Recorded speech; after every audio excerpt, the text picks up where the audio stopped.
సీనియస్ వార్తలకు స్వాగతం. నా పేరు జగన్నాథ్ రెడ్డి. ప్రభుత్వ పాఠశాలలో నాణ్యమైన విద్య అందిస్తున్నట్లు విద్యార్థుల తల్లిదండ్రులకు నమ్మకం కలిగించాలని తాండూరు మండల విద్యాధికారి వెంకటయ్య గౌడ్ అన్నారు. తాండూరు పట్టణంలోని జీజేసీ పాఠశాలలో తాండూరు మండలానికి సంబంధించి ఎస్జిటి ఉపాధ్యాయులకు 5 రోజుల పాటు వృత్తి నైపుణ్య శిక్షణ తరగతులు నిర్వహించారు. శనివారం శిక్షణ తరగతుల ముగింపు కార్యక్రమాన్ని ఏర్పాటు చేశారు. ఈ సందర్భంగా ఉపాధ్యాయులకు శిక్షణ అందించిన ఆర్పీలకు ఘనంగా సన్మానించారు. ఈ సందర్భంగా మండల విద్యాధికారి వెంకటయ్య గౌడ్ తో పాటు పలువురు మాట్లాడుతూ ప్రభుత్వ పాఠశాలలపై ప్రజలకు విద్యార్థుల తల్లిదండ్రులలో నమ్మకం పెంచాల్సిన బాధ్యత ఉపాధ్యాయులదే అన్నారు. మారుతున్న కాలానికి అనుగుణంగా టెక్నాలజీని దృష్టిలో ఉంచుకొని కొత్త పద్ధతుల్లో విద్యార్థుల నైపుణ్యం పెంచే విధంగా బోధన చేయాలని సూచించారు. విద్యార్థులకు నాణ్యమైన విద్యను అందించి ఉత్తమ ఫలితాలు సాధించేలా కృషి చేయాలని అన్నారు. ఈ కార్యక్రమంలో శిక్షణ తరగతుల ఇన్ఛార్జ్ రామ్ నరసింహారెడ్డి, ఉపాధ్యాయ సంఘం నాయకులు నర్సిరెడ్డి, నాగప్ప, కిష్టప్ప, జైపాల్ రెడ్డి, వినోద్ కుమార్, పురుషోత్తం రెడ్డి, పలు పాఠశాలల ప్రధానోపాధ్యాయులు, ఉపాధ్యాయులు తదితరులు పాల్గొన్నారు. అవసరం ఎంతైనా ఉంది. మరి సార్ని ఎంఈఓ మరి చాలా చక్కగా మరి మా ప్రతిభను కనబరిచారు. మరి వారికి మన మండల విద్యాధికారి గారు మన ముందు సన్మానం చేస్తున్నారు. తర్వాత కానీ వాళ్ళు చాలా టెన్షన్తో కూడుకొని మరి ఇక్కడికి వచ్చి ఎన్నో మరి ఏర్పాటు చేసుకొని ఇక్కడ తన ప్రతిభను కనబరుస్తుంటారు. మరి చాలా ధన్యవాదాలు ఆర్పీస్ అందరికీ కూడా.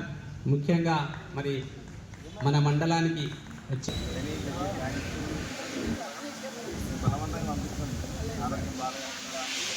చాలా మంచి ప్రతిభను ఖర్చున్నటువంటి పరమేశ్వర టీచర్ గారిని ఎంఈఓ సార్ గారు సన్మానిస్తున్నారు. నిజంగా మంచి ఆర్పీ దొరకడం మా అదృష్టం మండల. Thank you sir, thank you madam. మీకు కూడా ఒకసారి అదేవిధంగా చిన్న వయసులోనే మరి చక్కటి ఫ్లూయెన్స్ తోటి ఇంగ్లీష్లో ఇంకా మరి మండల ఉపాధ్యాయులకు అందించాలని కోరుకుంటూ మరి మండల విద్యాధికారి గారు మీకు సన్మానం చేస్తున్నాడు.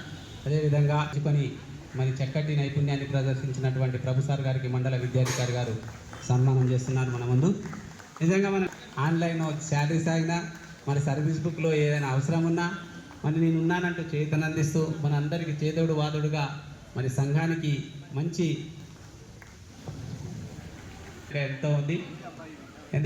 మరి ఆయన యొక్క శ్రమ ఉంది, అందులో దాగి ఉంది. మనం వేదిక కానీ ఇక్కడున్న స్టేజ్ కానీ ఇక్కడున్న ఏదైనా వస్తువు చిన్నదైనా పెద్దదైనా మరి ఆయన మంచిగానే మరి మనకు గుర్తొచ్చేది ఎంఐఎస్ను మెసేజ్లతో మరి కొద్దిగా ఒకసారి విసుగు చెందిన మరి మన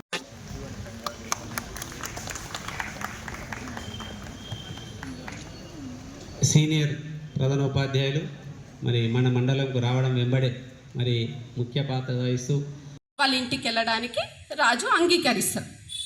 అప్పుడు ఏమవుతుంది, పక్కనున్న వాళ్ళందరికీ టెన్షన్ అయ్యి వాళ్ళంతా ఏం చేస్తారు, ఆ బాబు ఉన్న గ్రామానికి రహదారులు, వీధి దీపాలు, బాబు యొక్క ఇల్లును రంగులు మెరుగులతోటి తీర్చిదిద్దుతారు. అయితే ఇక్కడ ఏం చెప్పదలుచుకున్నా అంటే నేను అక్కడ బాబు యొక్క కోరిక నిస్వార్థమైంది, నిస్వార్థంగా యాక్సెప్ట్ చేసిండు. అంటే మనలో కూడా ఉండాల్సిన గుణం ఏంటి అంటే నిస్వార్థంగా ఉండాలి, యాక్సెప్ట్ చేయాలి. నాకు ఎంఈఓ సార్ అవకాశం ఇచ్చినప్పుడు ఫస్ట్ స్టార్టింగ్ కొంచెం ఇబ్బందిగా, నాకు హెల్త్ ప్రాబ్లం ఉండి నో అని చెప్పిన. కాకపోతే సార్ కాల్ చేయడం వల్ల లేదు అవకాశంని ఉపయోగించుకోవాలనే ఉద్దేశంతో నేను ఒప్పుకోవడం జరిగింది. అంటే నిస్వార్థంతో ప్రతిదీ యాక్సెప్ట్ చేస్తూ మీ అందరి సహకారాలతోటి నాకు ఈ అవకాశం ఇచ్చినందుకు అందరికీ కూడా ప్రత్యేకమైన ధన్యవాదాలు, హృదయపూర్వకమైన ప్రత్యేకమైన ధన్యవాదాలు. మాట్లాడకంటుండే నన్ను రత్నం సార్నే టార్గెట్ పెట్టాడు మొత్తం. ముఖ్య తర్వాత అత్యంత బలమైనటువంటి ఒక జంతువు ఏంది? సింహం. ఏనుగు. వెరీ గుడ్, ఏనుగు. తర్వాత లాస్ట్ ప్రశ్న, అత్యంత బలము కాదు, అత్యంత పొడవైనది కాదు, అత్యంత తెలివైనది కాదు, కానీ అడవికి రాజు ఎవరు? అదే సింహం. Thank you sir. 4 ప్రశ్నలు అయిపోయినాయి. ఇక్కడ నేను ఈ 4 ప్రశ్నల లోపల చెప్పాల్సింది ఏంటంటే అడవికి రాజు సింహం ఎట్లా అయ్యాడు? ఒక జిరాఫీ ఎదురు వస్తే ఏదైనా కూడా సింహం వేటాడాలి అంటే మొట్టమొదటగా అది పంజా విసిరి తన నోటితో కొరికేది ఎదుటి వారి యొక్క గొంతును మాత్రమే. అలా గొంతును కొరుకుదామంటే అత్యంత పొడవైనటువంటి ఒక జిరాఫీ ఉంది. ఆ శక్తి సింహానికి లేదు. పోని ఏదైనా ఒక జంతువును క్రమంలో ముందుగా చెప్పాలంటే నేను తెలుగు క్లాస్ విన్నాను. తెలుగులో లీలావతి గారు, శ్రీమతి ఎల్ఎఫ్ఎల్ ప్రధానోపాధ్యాయులు లీలావతి మేడం గారు, అదేవిధంగా రామచంద్ర సార్ గారు. లీలావతి మేడం గారు మేము అపాయింట్ అయినప్పుడు మాకు శిక్షణ ఆమెనే ఇచ్చారు. కాబట్టి ఆ శిక్షణ కొంతవరకు మాకు తోడ్పడింది అనుకుంటున్నాం. ఎందుకంటే ఆమె శిక్షణ అంత నైపుణ్యంగా ఉంటుంది, అందరినీ అట్రాక్టివ్ అయ్యే విధంగా ఉంటుంది, ప్రోత్సహించే విధంగా ఉంటుంది. కాబట్టి ఇలాంటి వారి యొక్క శిక్షణ అనేది తప్పకుండా మండలానికి అవసరమని తెలియజేస్తూ, అదేవిధంగా మన రామచంద్ర సార్ గారు క్లాస్ని ఎక్కడ బోర్ కానివాడు, మళ్ళీ చెప్పు అంటే చెప్పానంట డైరెక్ట్, అంతే. ఒకటేసారి వినాలి, ఒకటేసారి మనం అర్థం చేసుకోవాలి. ఓకే, అది కూడా ఉండాలి. ఒకే కాన్సెప్టే చెప్పుకుంటూ పోతుంటే కూడా కాన్సెప్ట్ వినేవాళ్ళు ఉండరు. కాన్సెప్ట్ కాకుండా కాన్సెప్ట్ ఏతర సబ్జెక్టును కూడా తీసుకొని చెప్పినప్పుడే క్లాస్ రూమ్ అనేది చాలా అట్రాక్టివ్గా ఉంటుంది. అదేవిధంగా ఇంగ్లీష్లోకి వస్తే మధుసూదన్ ఉంచి నన్ను నమ్మి నాకు ఈ అవకాశాన్ని ఇచ్చినందుకు first of all thank you so much sir. అలాగే నాతో పాటు ఉన్న ఆర్పి సార్కి కూడా థ్యాంక్ యూ. ఎందుకంటే వాళ్ళ సపోర్ట్ ఉండడం వల్లనే నేను ఈ మాత్రం కూడా చేయగలిగిన. And to my dear friends, మీరు సపోర్ట్ చేసినందుకు, మీ ఎంకరేజ్మెంట్ వల్ల కూడా నేను ఈ విధంగా ఇవాళ ఇంత చేయగలిగిన. అండ్ ఆల్ ద టీచర్స్, నేను తరగతిలో ఉన్నప్పుడు మీ సపోర్ట్, మీ ఎంకరేజ్మెంట్, మీరు నన్ను టీచర్ చెప్తుంది వినాలి, చెప్పాలి అని నేను చేయించిన యాక్టివిటీస్లో కూడా మీరందరూ యాక్టివ్గా పార్టిసిపేట్ చేసినందుకు మీరందరికీ మనస్ఫూర్తిగా ధన్యవాదాలు చెప్తున్నాను. Last but not the least my dear sir, మీకు కూడా నా యొక్క పాదాభివందనం సార్. మీరు నాకు చిన్నప్పుడు మీరు చేసిన సార్ వాళ్ళ సపోర్ట్, వాళ్ళ ఎంకరేజ్మెంట్ చాలా చక్కగా మనకు బోధించారు. చూడండి, విద్యార్థులకు చెప్పడం చాలా సులువు, కానీ విద్యార్థులకు నేర్పే గురువులకు చెప్పడం అంటే చాలా కష్టం అండి. అలాంటి కార్యక్రమాన్ని ఆర్పీలు చాలా చక్కగా తమ స్థాయికి మించి చెప్పడం చాలా వాళ్ళ ప్రత్యేక పిఆర్టీ సంఘ తరపున ధన్యవాదములు. అదేవిధంగా ఒక చిన్న క్వశ్చన్ అడుగుతానండి. క్వశ్చన్ అంటే అన్నిసార్లు ఏమో కాదు, వచ్చిన డైలాగు 1 2 ఎవరండి డైలాగు? లీలావతి మేడం కాదు. Very good, very good, very good. R P Ramachandra కాదండి ఈ డైలాగు. అదేవిధంగా హిమబిందు మేడం గారు క్లాస్ చెప్పుకుంటూ అన్ని ఫీడ్బ్యాక్ మొత్తము మహిళా టీచర్ నుంచి వస్తున్నాయి, మీ అబ్బాయి సంవత్సరం ఎప్పుడు రావట్లేదు అంటుంటే మా దగ్గర సార్ చెప్పడం, సార్ మేము ఈరోజు ఫాస్టింగ్ ఉన్నాము అని చెప్పాడు. చాలా చక్కగా అనిపించింది. ఈ విధంగా ప్రతి ఒక్కరు చాలా చక్కగా క్లాసులో చెప్పడం జరిగింది. అదేవిధంగా మధు సార్ కానీ, ప్రభు సార్ కానీ, మా మిత్రులందరూ చెప్పారు. మధు సార్ దగ్గర చిన్న కాంప్లైంట్ ఉంది దాని మీద, ఆయన మీద నాకు.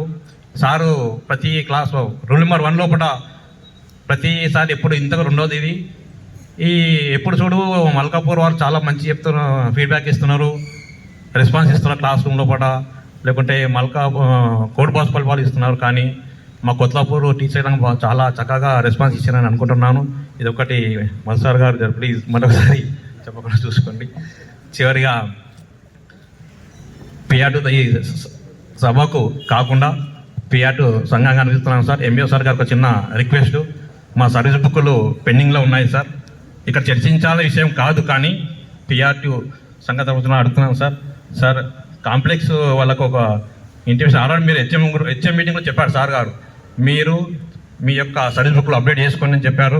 కాబట్టి ఇది జూన్ ఆర్ జూలైలో కూడా ఖచ్చితంగా కంప్లీట్ చేయాల్సిందిగా పేరు సార్ ఎంఏ సార్ గారికి రిక్వెస్ట్ చేస్తున్నాను. అదేవిధంగా ఇంతకుముందు మధ్యాహ్నం మా సార్ వాళ్ళు అంటున్నారు, ఎవ్రీ మంత్ ఇదే విధంగా చెట్ల కింద మంచి వాతావరణంలో పడ్డ ప్రతి నెల ఒకరోజు ఈ విధంగా మీటింగ్ కట్టేసి మాకు చక్కటి భోజనాన్ని పచ్చదనం కింద చేస్తే బాగుంటుంది, ఇది వనభోజనం లాగా ఉంటుంది. అందరూ చాలా హ్యాపీగా ఫీల్ అయింది సార్. వేడి భోజనం చేస్తున్నారు కాబట్టి ప్రతి ఒక్క నెల ఈ విధంగా చేస్తే బాగుంటుందని అందరూ అడుగుతున్నారు కాబట్టి మీ దృష్టికి తీసుకొచ్చాను సార్. ప్రతి ఒక్కరికి ధన్యవాదాలు. ప్రతిదీ కూడా మనకు సెల్ ఫోన్లోనే మరి సమాచారం కానీ అన్ని అటెండెన్స్ కానీ ఏదైనా కూడా చూస్తూ ఉన్నాం మనం. అంటే ఇంత మారుతున్నటువంటి కాలంలో మరి మారుతున్న పరిస్థితులకు అనుకూలంగా మార్పు చెందవలసినటువంటి అవసరము మనం మారేటటువంటి మనకి వచ్చేటటువంటి తరాలకు బోధించవలసిన అవసరం ఎంతైనా ఉందని తెలియజేసుకుంటూ మరి ఎఫ్ఎల్ఎన్ మరి పటిష్టంగా పరచడం కోసము రాష్ట్ర ప్రభుత్వం ఒక ప్రణాళికాబద్ధంగా మీరు చూశారు. మరి ఆర్పీలకు మన ఫోన్లో ఇది సోషల్ మీడియాలో దానిలో కూడా రాష్ట్ర ఆర్పీలకు కానివ్వండి, జిల్లా మండల ఆర్పీలకు ఇంటర్వ్యూ ఉద్యోగానికి ఏదైతే ఇంటర్వ్యూకి వెళ్తామో ఆ విధంగా ఇంటర్వ్యూలు పెట్టి సెలక్షన్ చేయడం జరిగింది. అంటే దాని నుంచి మరి ఈ రోజు మనకు ముగింపు వరకు కూడా అంతా కూడా ఒక ఖచ్చితమైనటువంటి నిర్ణయం పనులతోని చేయడం జరిగింది. మరి ఆర్పీలు అందరూ చాలా చక్కగా చెప్పారు. సబ్జెక్ట్ కాంటెంట్ సంబంధించినవి అవన్నీ కూడా మనం చక్కగా నేర్చుకొని మరి తరగతి గది లోపల విద్యార్థులకు అన్వయించినప్పుడు నిరుపయోగంగా ఉంటాయని మన గౌరవ ఎంఈఓ సార్ మారంలైతే చెప్పారు. చాలా చక్కని అంటే ఉదాహరణలు ఇవ్వడం జరిగింది. రోజు మనం 9 గంటలకు వెళ్తాము, స్కూల్కు 4 గంటల వరకు పనిచేసి వస్తాము. గుండును ఉదాహరణ చెప్పిండు. మరి అక్కడ ఒక మట్టి పునాది తోయేటటువంటి మట్టిని ఉదాహరణ చెప్పాడు. మరి మిగతా అన్ని గ్రహాలు చెప్పారేమో. మరి ఎందుకంటే వాస్తవం సార్ అది మీరు చెప్పింది. మనం అందరం కూడా పాఠశాలకు వెళ్తా ఉన్నాం 9 గంటలకు, మరి రోజు 4 గంటలకు వస్తా ఉన్నాము. అందరూ శక్తి మేరకు ఆ పాఠశాలలో పూట అందరం కూడా పనిచేస్తా ఉన్నాము. ఎందుకంటే ఈరోజు మనకు సోషల్ మీడియాలో కానీ అన్ని కూడా ఏ ఒక్కటి కూడా మనము సమయానికి వెళ్ళినప్పుడు ఎంబడే మరి నిమిషాల లోపల క్షణాల లోపల మనకు బహిర్గతం అనేది జరుగుతూ ఉన్నది. వాటన్ని దృష్టిలో పెట్టుకొని అందరం కూడా పనిచేస్తాను. కానీ అక్కడ గుండు జరుగుతలేదు. మరి అక్కడ పునాది తీసేటటువంటి పునాది కిందికి పోతలేదని చెప్పి సార్ చక్కని ఉదాహరణ చెప్పిండు. అవన్నీ కూడా ఏం చేయాలి, మనం ఆత్మావలోకనము ఆత్మవిమర్శ చేసుకొని మనకు అందరికీ తెలుసు ఆర్పీలు కానీ ఉపాధ్యాయులు కానీ మనం ఎంతవరకు పనిచేస్తా ఉన్నామో, ఇంకా మన లోపల ఏం లోపాలు ఉన్నాయి ఎదుటి వాళ్ళు గుర్తించే అవసరం లేదు, మనకు తెలుస్తవి. వాటిని మనమే సరి చేసుకొని మరి ఇక్కడ ఎంఈఓ గారు కానివ్వండి, అక్కడ హెడ్ మాస్టర్ కానివ్వండి చేస్తే కాదు, ప్రతి ఒక్క మన ఉపాధ్యాయులము కంకణం మన లోపల మార్పు వచ్చి అక్కడ పాఠశాల లోపల ఆయన అమలు చేసినప్పుడే జరగడానికి ఆస్కారం ఉంటుందని తెలియజేసుకుంటూ మరి మధ్యలో వచ్చినటువంటి మనకు స్టేట్ ఆర్పీలు వీరేశం సార్ కానివ్వండి, ఈరోజు బాలయ్య సార్ కానివ్వండి, మన అందరు కూడా చక్కని సందేశాన్ని మనకు చక్కని సమాచారం ఇచ్చి పోవడం జరిగింది.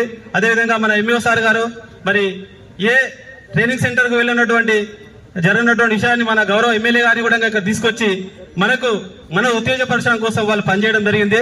ఇవన్నీ చేసినటువంటి సక్రమంగా పనిచేసినటువంటి అందరికీ కూడా ముఖ్యంగా ఆర్పీలు గుర్తించుకోవాలి. రామచంద్ర సార్ కూడా చెప్పాడు, మేము చక్కగా పనిచేసినాము, సక్సెస్ఫుల్ అయినామంటే మనం అందరం కూడా పార్టిసిపేట్స్ అందరూ కూడా వారికి సహకరించినందుకు వాళ్ళందరూ కూడా చక్కగా పనిచేసామని వాళ్ళు అనుకుంటున్నారు. అందుకని మనం అందరం కూడా ఏదంటే కూడా మన మండలంలో పట్ల తాండ్ర మండలంలో ఇదే ఆనవాయితీ ఉంటుందని తెలియజేసుకుంటూ మరి పేరున భోజనాల దగ్గర అనుకోండి, తర్వాత clean hygienic of class rooms అనుకోండి, ఐఎఫ్పి ప్యానల్స్ విషయంలో అనుకోండి, వాష్రూమ్స్ అనుకోండి, భోజనాలు ప్రతి విషయంలో ప్రతి ఒక్కరిని ఇన్వాల్వ్ చేస్తూ మానిటరింగ్ చేసి ఈరోజు ఇంత సక్సెస్ఫుల్ కావడానికి కారణమైనటువంటి మండల విద్యాశాఖ అధికారి వెంకటయ్య సార్ గారికి ప్రత్యేక ధన్యవాదాలు.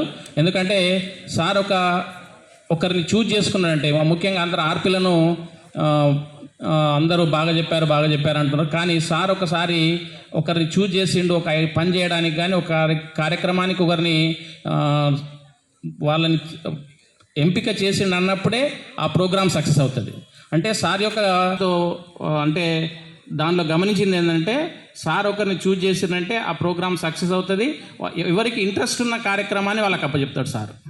ఎవరు ఏ కార్యక్రమాన్ని ఇంట్రెస్ట్గా ఇన్వాల్వ్ అయ్యి మంచిగా చేయగలుగుతారో, తమది అనుకొని చేయగలుగుతారో ఆ కార్యక్రమాలని వాళ్ళకి అప్పచెప్పి కార్యక్రమాన్ని సక్సెస్ చేయగలుగుతున్నాడు. ఈరోజు ఇన్ని సంవత్సరాలుగా మండల విద్యార్థిగా వారి యొక్క దాని యొక్క కెపాసిటీకి, వారి యొక్క మంచితనానికి, వారి యొక్క దీనికి నిదర్శనం తెలియజేస్తూ మేమందరం కూడా మీ మార్గదర్శనంలో, మీ గైడెన్స్లో ఇంకా ముందుకు సాగుతామని తెలియజేస్తూ, ముఖ్యంగా ఆర్పీస్ అందరు కూడా చాలా చక్కగా బోధించారు. నేను కూడా అప్పుడప్పుడు క్లాసెస్ విన్నాను.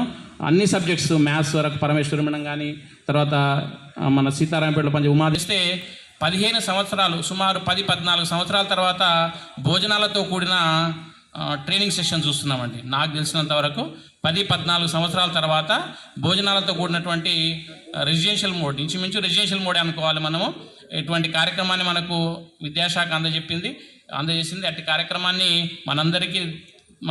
మీ అందరి సహకారంతో మేము, అంటే మా టీం అనుకోండి, ఎంఈఓ సార్ మాకందరికీ ఆదేశాలు జారీ చేసిన న్యాయంకాని చెట్టు శ్రీనివాస్ సార్ కానీ, తర్వాత మిగతా వాళ్ళ కార్యాలయ సిబ్బంది మమత.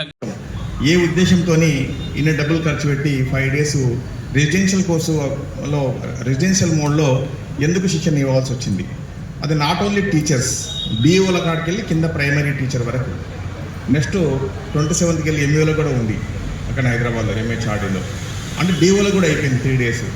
అంటే అందరు ఎడ్యుకేషన్ డిపార్ట్మెంట్లో ఎంతమంది అయితే కింద అంటే క్లాస్ రూమ్లో బోధించే టీచర్ కాడ నుంచి హయ్యర్ అఫీషియల్ మానిటరింగ్ ఆఫీసర్ ఎవరైతే ఉంటారో అందరికీ కూడా శిక్షణ ఇస్తున్నారు. అంటే దీని యొక్క ఉద్దేశం ఏముండొచ్చని మనం ఒకసారి ఆలోచన చేయలేదు. సుమారు 100 కోట్ల రూపాయలు ఖర్చు పెట్టి తెలంగాణ ప్రభుత్వము మరి ఈ శిక్షణ ఇస్తుంది అంటే దాని యొక్క ఇంపార్టెన్స్ మనం ఎంతో సీరియస్గా తీసుకోవాల్సిన అవసరం ఎంతైనా ఉంది. అంటే ప్రభుత్వ పాఠశాలల్లో ముఖ్యంగా అకాడమిక్ స్టాండర్డ్స్ చాలా వీక్ అవుతున్నాయి. దానికి కారణాలు ఎక్కడెక్కడ ఉపాధ్యాయులు అంటే ఉపాధ్యాయులు తమ యొక్క విధులు చేస్తున్నారని కాదు, ఎక్కడ ఉపాధ్యాయులు ఇబ్బంది పడుతున్నారు, ఏ ఏరియాలో ఇబ్బంది పడుతున్నారు, ఎక్కడెక్కడ వాళ్ళ ప్రాబ్లమ్స్ ఉన్నాయి, అవన్నీ కూడా నివృత్తి చేయాలి.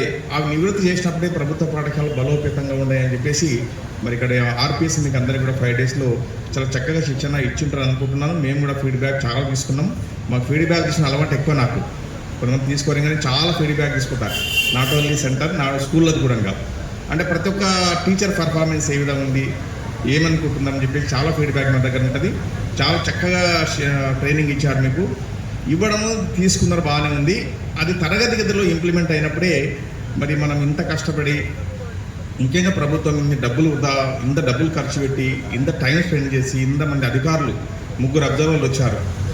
ప్రతి ఆఫీసర్ రోజు సాయంకాలం 6:30 వెళ్ళి 8:30 వరకు మాకు రోజు జూమ్ మీటింగ్ ఉంటుంది. అంటే ఏసీఆర్ డైరెక్టర్ కాడ నుంచి ప్రిన్సిపల్ సెక్రటరీ మేడం కూడా జూమ్ అటెండ్ అవుతున్నారు. అంటే దాని యొక్క ఇంపార్టెన్స్ అనేది మనం అర్థం చేసుకొని అది గ్రాస్ రూట్లోకి తీసుకెళ్లాలని నా విజ్ఞప్తి మీకు అందరికీ కూడా. కాబట్టి మీరు అందరికీ కూడా ఎప్పుడు కూడా అకాడమిక్ స్టార్టింగ్ కంటే మొదలు ఎప్పుడు ట్రైనింగ్ ఇవ్వలే, ఎప్పుడు middle of the academic year ఇస్తుంటుంది జనరల్గా ట్రైనింగ్స్ ఇస్తుంటే. అంటే మళ్ళీ స్కూల్లో కూడా డిస్టర్బ్ కావద్దు, ఎక్కడ పిల్లలకు టీచర్స్ కూడా డిస్టర్బెన్స్ కావద్దు అని అకాడమిక్ స్టార్టింగ్ మధ్యలో అంటే సమ్మర్ లోపలనే అందరినీ వెల్ ట్రైన్ చేసి క్లాస్ రూమ్లోకి ఎంటర్ చేస్తే దీనివల్ల అవుట్కమ్స్ ఏమన్నా బెటర్గా ఉంటాయని ప్రభుత్వం యొక్క ఆలోచన. కాబట్టి మనం యాజ్ ఎ టీచర్గా, యాజ్ ఎ గవర్నమెంట్ సర్వెంట్గా గవర్నమెంట్ ఆలోచనకు అనుగుణంగా పనిచేయాలి. కాబట్టి మీరందరినీ కూడా నేను రిక్వెస్ట్ ఏం చేస్తున్నా ఈ వేదిక నుంచి అంటే దీని ఇంపాక్ట్ రాబోయే అకాడమిక్ ఇయర్లో స్కూళ్ళల్లో కనిపిస్తేనే ఈ ట్రైనింగ్కు ఒక సార్థకత. అంటే ప్రభుత్వానికి ఒక హ్యాపీగా ఉంటుంది. ఒక పని చేసినప్పుడు దానివల్ల అవుట్కమ్స్ వస్తే చాలా సంతోషపడతాం.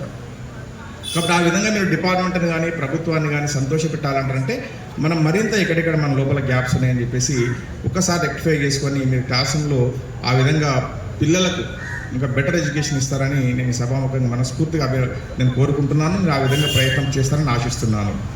ముఖ్యంగా 2-3 విషయాలు చాలా జనరల్ విషయాలు చెప్పారు. ఆర్పీస్ విషయం వచ్చేసి తర్వాత ఆర్పీస్ ఇంకోటి చాలామంది చెప్పారు. ఆర్పీస్ చాలా చక్కగా పనిచేస్తుంది. ఎవరికైనా ఒక పని అప్పచెప్తే ఇప్పుడు రామ్నాథ్ గారు చెప్పాడు చాలా చాలా వాల్యుబుల్ పాయింట్. అది నేనే కాదు, ఎవరైనా సరే ఒక పర్సన్కు ఒక అడ్మినిస్ట్రేటర్ కావచ్చు, ఒక హెడ్ మాస్టర్ కావచ్చు, ఎవరైనా సరే ఒక యూనియన్ కావచ్చు, ఏదైనా సరే ఎక్కడైనా సరే ఒక పని అప్పచెప్పిందంటే దాని బట్టి చాలా ఉంటుంది నేపథ్యం. అందరికి ఫోన్లు చేయరు, నీ వెళ్తా అని చెప్పేసి. అట్లాంటి మొత్తం మా మండలంలో 330 మంది ఉన్నారు. High school and primary schools 340 members ఉన్నారు. మన మండల టీచర్లు 168 మంది ఉన్నారు, ఇంక్లూడింగ్ కలుపుకొని. 168 ఫోన్ చేయం మనం. ఒక సెలెక్టెడ్ పీపుల్స్ అంటే వీళ్ళు చాలా యాక్టివ్గా మూవ్ అవుతారు. ఒక కమ్యూనికేషన్ స్కిల్స్ ఉంటాయి వీళ్ళ దగ్గర, కోఆర్డినేషన్ చేస్తారు. వీళ్ళ నుంచి అయితే ఈ పని అంటేనే చాలా 1-2 సార్లు ఆలోచన చేసి వాళ్ళతోని సంప్రదించడం. ఒకవేళ వాళ్ళు ఫీల్ అయితే నేను చాలా మరి మధుసూదన్ రెడ్డి గారిని, లీలావతి గారిని నేను కన్విన్స్ చేయలేదు. ఎందుకంటే వాళ్ళు ఆల్రెడీ సీనియర్ ఆర్టిస్ట్ కాబట్టి వాళ్ళకు నాకు అవసరం కూడా రాలేదు. నేను వాళ్ళ కాల్ కూడా చేయలేదు యాక్చువల్గా. వాళ్ళు నేరుగా వాళ్ళ పేర్లు పంపించడం వచ్చింది. ముఖ్యంగా శిరీషకు, తర్వాత హిమబిందుకు, ముఖ్యంగా స్పెషల్గా రామచందర్కి అండ్ వేరేంటి మ్యాథ్స్ పరమేశ్వర్, వాళ్ళకి చాలా కన్విన్స్ చేసిన. ఎందుకంటే వాళ్ళు చెప్తారు అని ఒక నమ్మకం నాకు. ముఖ్యంగా పరమేశ్వర్ టీచర్ ఫీడ్బ్యాక్ ఇంతగా చాలా బాగుంది, మ్యాథ్స్ బాగా చెప్తారు టీచర్ అని. ఎట్లా నన్ను పంపించాలి ఆర్పీ కానీ ఫస్ట్ సరే అని మళ్ళీ హెచ్ఎంతో నాకు మళ్ళీ రికమెండ్ వాళ్ళు హెచ్ఎంతో నేను పోను సార్ అని.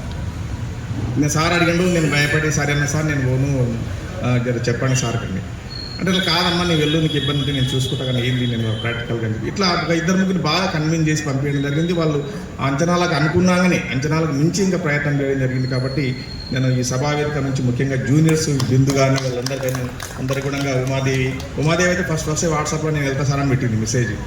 ఫస్ట్ వాళ్ళు ఈ బిల్డింగ్ ఇచ్చేసింది.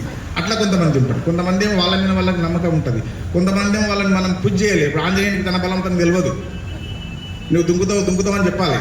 అట్లా నాకు దుంకుతాడు అట్లా. కాబట్టి మనం కొంతమంది వాళ్ళ టాలెంట్ ఉంటుంది కానీ వాళ్ళ మీద వాళ్ళకి ఒక సెల్ఫ్ కాన్ఫిడెన్స్ మనం బిల్డప్ చేయాలి. అది మనకు తెలుస్తుంది, అంటే ఎదుటి వాళ్ళకి తెలుస్తుంది వాళ్ళ లోపల టాలెంట్ ఏముంది అని. ఇప్పుడు అందరు కూడా మరి చెప్పిందాడే కొత్త ఆర్పీలు చాలా లీలావతి ఒక నవసమన్ రెడ్డి తప్ప అందరు కూడా కొత్త జూనియర్స్ అండ్ ఫస్ట్ టైం ఆయన కూడా 5 days ఒకరోజు కాదు, ఏదో స్కూల్ కాంప్లెక్స్ అంటే 1 day ఉంటుంది, అదేదో ఒకరోజు మేనేజ్ చేయొచ్చు. ఇది 5 days మేనేజ్ చేయాలి, 5 days డే మొత్తం. కాబట్టి అంత ఈజీ కాదు, అనుకున్నంత ఈజీ కాదు. కాబట్టి మీరు చాలా ముఖ్యంగా నా తరఫున మీకు అందరూ కూడా పేరు పేరున ధన్యవాదాలు అండ్ అభినందనలు. ఇంకా ముందు కూడా మంచిగా పనిచేయాలని కోరుతున్నాను. ఇంకొక విషయము, మన టీచర్ చెప్పింది, ఎవరు మన రాధాబాయి టీచర్ సెగ్రిపేట్ సారు, మేము అట్లా అనుకున్నాము టైము అంటే ఎట్లుంటుంది టీచర్ అంటే జనరల్గా నాకు టైం పంక్చువాలిటీ నాకు చాలా ఇష్టము. నేను ఈరోజు మాత్రమే 9కి వచ్చిన, లాస్ట్ డే నేను కూడా రిలాక్సేషన్, రోజు నేను 8 వరకు వచ్చేవాడిని. అంటే ఒక మనం పని అనుకున్నప్పుడు ఎవరే కానీ ఒక పని అనుకున్నప్పుడు ఆ పని మంచిగా మూవ్ అవుతుంది, మంచిగా రన్ అవుతుంది, ఎక్కడ ఆటంకాలు ఏం లేవు, చాలా సక్సెస్ఫుల్గా మూవ్ అవుతున్నప్పుడు ఈ చిన్న చిన్నవి పట్టించుకోము. మనం చేసే పని డిస్టర్బెన్స్ అవుతుంది, కోఆర్డినేషన్ లేదు, ఇబ్బంది అవుతుంది, ఎవరు సరిగా రెస్పాండ్ కావడం అన్నప్పుడు ఏం చేస్తారంటే మనిషి మధ్య అంటే ఒక విధమైనటువంటి అసంతృప్తి, లేకుంటే ఏంది ఇట్లా అసలు వీళ్ళు ఏంది ఇట్లా అని ఒక విధమైనటువంటి దాంట్లో భాగమని అన్నీ బయటకు వస్తాయి అన్నట్లా. అంటే ప్రతి చిన్న అంశాన్ని అప్పుడు చూడవలసి వస్తుంది.